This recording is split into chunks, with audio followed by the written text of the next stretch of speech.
For decades, the son of Dan Blocker stayed silent. But at 67, he's finally speaking out, and fans are stunned. What he reveals reshapes everything people thought they knew about the man behind Bonanza's beloved Hoss Cartwright. Hidden grief, unanswered questions, and long-buried truths are finally coming to light. This emotional revelation is changing Dan Blocker's legacy forever. According to Dan Blocker's son, from the very start, his dad's size set him apart. Reportedly weighing 14 pounds at birth, Blocker's remarkable stature continued into childhood, and by age 12, he towered over his peers at more than 6 feet tall. Despite his formidable physical presence, those who knew him from a young age noted a gentle, even shy nature, hinting at the warm and loyal personality that would later define his public persona. The Blockers were a working-class family, and life during the Great Depression was far from easy. Ora Blocker, once a farmer, lost his land during the economic turmoil and had to adapt, eventually running a modest grocery store in O'Donnell, Texas. Growing up in this environment, young Dan witnessed firsthand the value of hard work, perseverance, and resilience, lessons that would shape his outlook on life and career. Financial struggles instilled a sense of humility in him, while the supportive bonds of family offered stability amid uncertainty. Education also played a significant role in Blocker's formative years. He attended the Texas Military Institute in San Antonio, an experience that emphasized discipline, responsibility, and leadership. The Institute's rigorous training not only honed his physical skills, but also cultivated a strong moral compass and sense of duty. After completing his formative education at the Texas Military Institute, Dan Blocker moved on to Hardin-Simmons University in Abilene, Texas, where he pursued both academics and athletics. On the football field, his towering stature and natural strength made him a formidable presence, earning respect from teammates and coaches alike. Football was more than a sport for Blocker. It instilled discipline, teamwork, and resilience, qualities that would serve him well in all areas of life. Yet even as he developed as an athlete, Blocker harbored a growing interest in the performing arts. Seeking broader opportunities, he transferred to Sul-Ross State Teachers College in Alpine, Texas, where he balanced rigorous academic studies with his passions for athletics and drama. At Sul-Ross, Blocker not only excelled on the field, but also began to shine in the theater.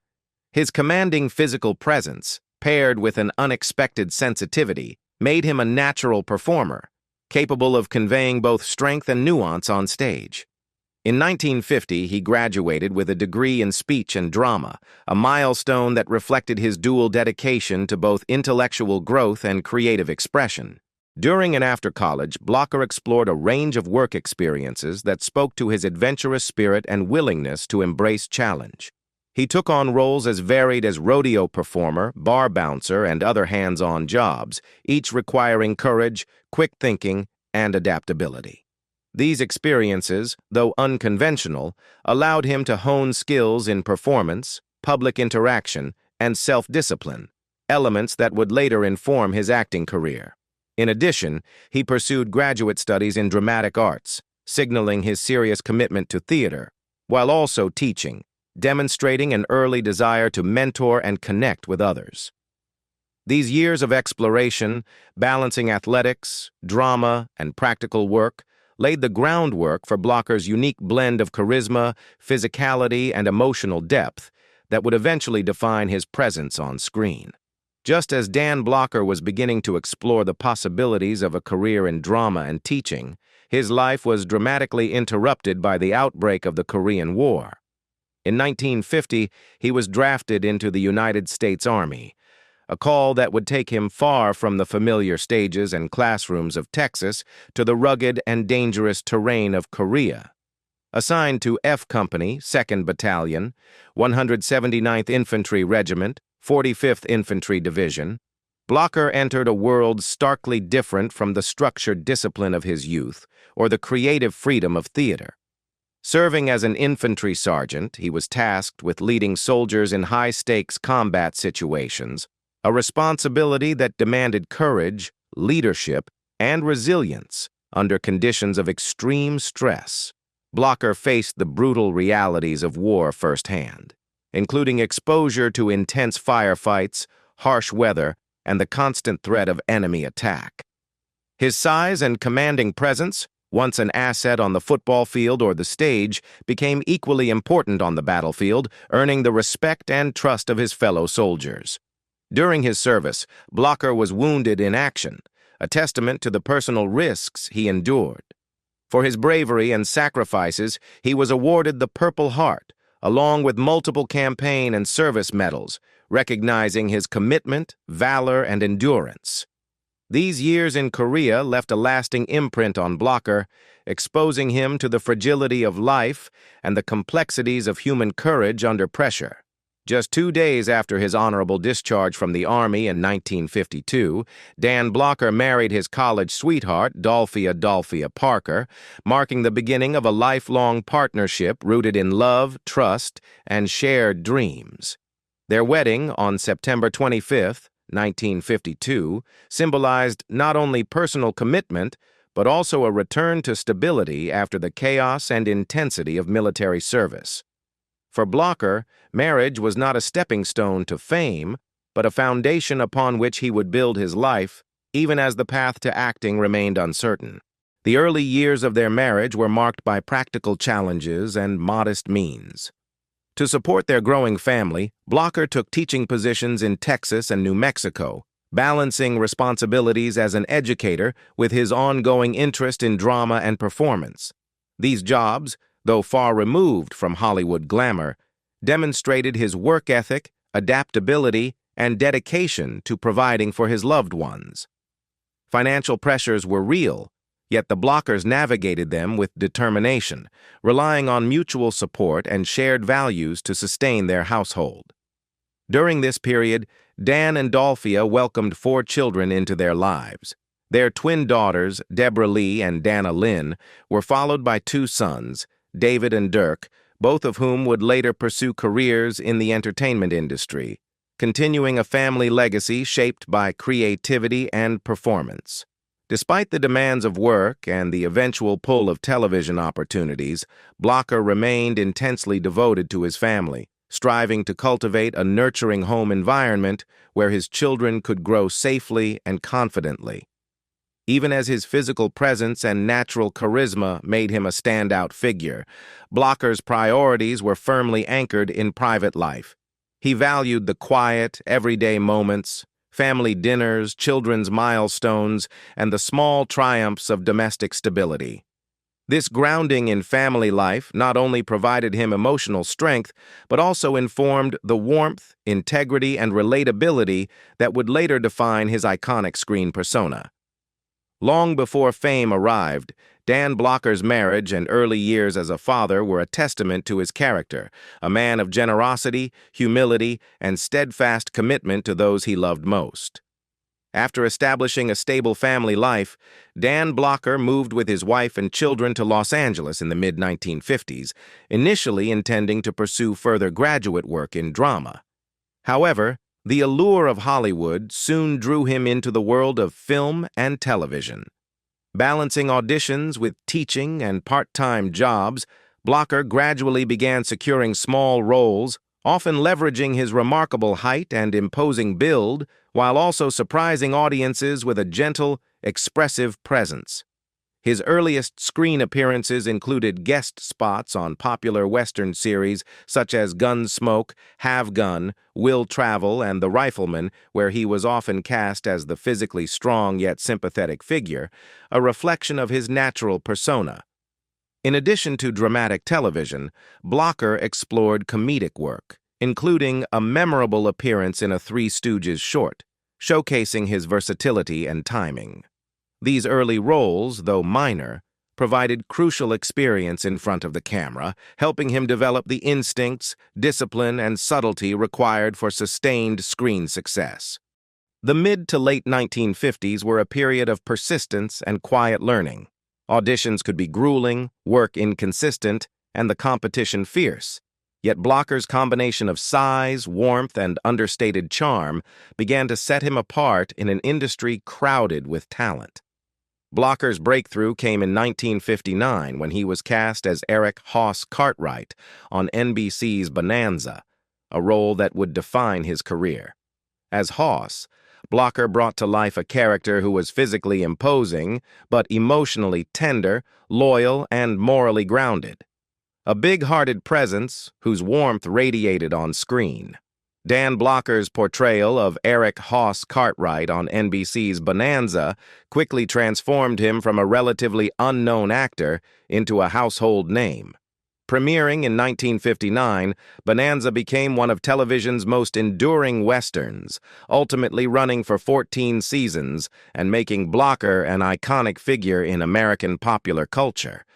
Over the course of the show, he appeared in 415 episodes, bringing warmth, loyalty, and gentle humor to a role that perfectly suited his towering presence and kind-hearted nature. Audiences immediately gravitated to Hoss, whose moral clarity, physical strength, and tender-heartedness provided a comforting anchor amid the show's dramatic plots.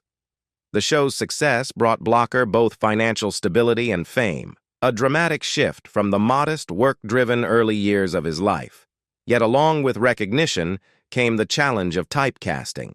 While Hoss's popularity solidified Blocker's star power, it also limited the range of roles he was offered.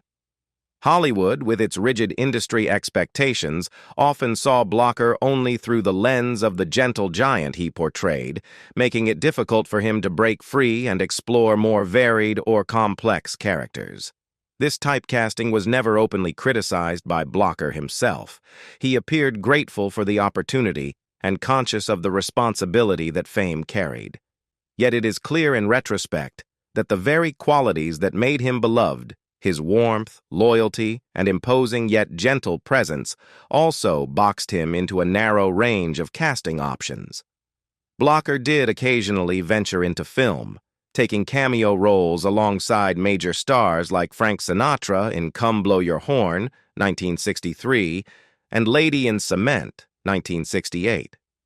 These appearances, while enjoyable and professionally rewarding, never afforded him the same prominence or creative freedom that Hoss offered.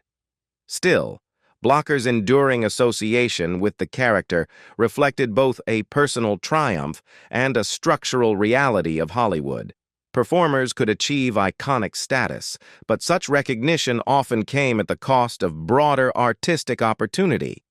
While Dan Blocker's career was inseparably linked to Bonanza, he consistently sought opportunities to expand his artistic range and explore characters beyond the gentle giant archetype of Hoss Cartwright. Even at the height of his television fame, Blocker remained committed to challenging himself creatively, demonstrating versatility that went largely unnoticed by the broader public, but was recognized by colleagues and critics alike. In the mid-1960s and early 1970s, Blocker took on a variety of film and television projects that allowed him to stretch beyond his established persona.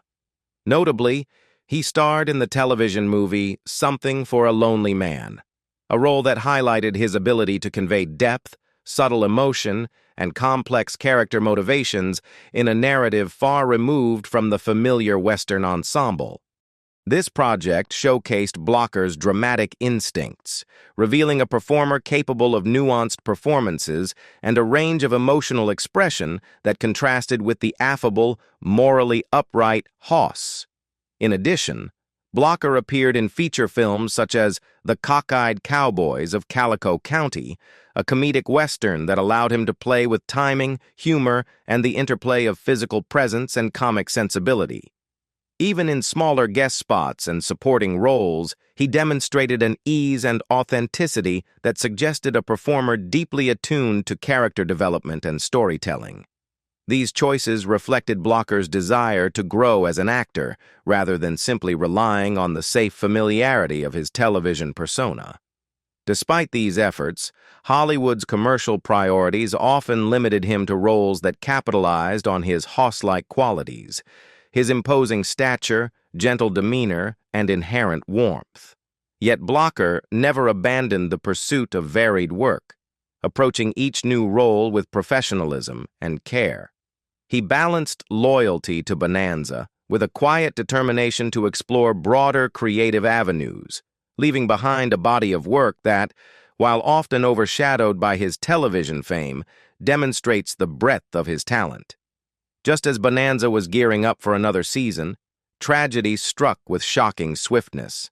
Dan Blocker, the towering, gentle-hearted actor who had become a beloved fixture in American homes, entered Daniel Freeman Hospital in Inglewood, California, for what was expected to be routine gallbladder surgery. In a cruel twist of fate, a blood clot unexpectedly traveled to his lung, causing a fatal pulmonary embolism. On May 13, 1972, at only 43 years old, Dan Blocker's life was cut tragically short.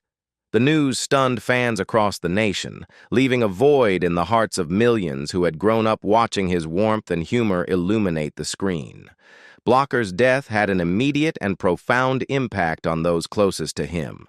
His wife, Dolphia, and their 4 children were suddenly confronted with unimaginable grief, while his co-stars and colleagues mourned the loss of a man whose kindness, professionalism, and generosity had touched everyone he met. Bonanza faced the difficult task of addressing the death of a central character, a rarity for television at the time. The series chose to acknowledge Hoss Cartwright's absence directly within the storyline, a poignant decision that allowed audiences to share in the collective mourning. This acknowledgement underscored not only Blocker's importance to the show, but also the depth of his connection with viewers. In the months following his death, Bonanza would struggle to continue without one of its most beloved stars, ultimately ending the series shortly thereafter. Dan Blocker's legacy, however, extended far beyond his television persona.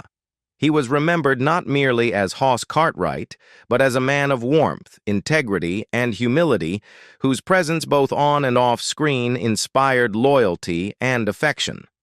He was laid to rest in Woodman Cemetery in his hometown of DeKalb, Texas, returning to the soil of the place that shaped his early life.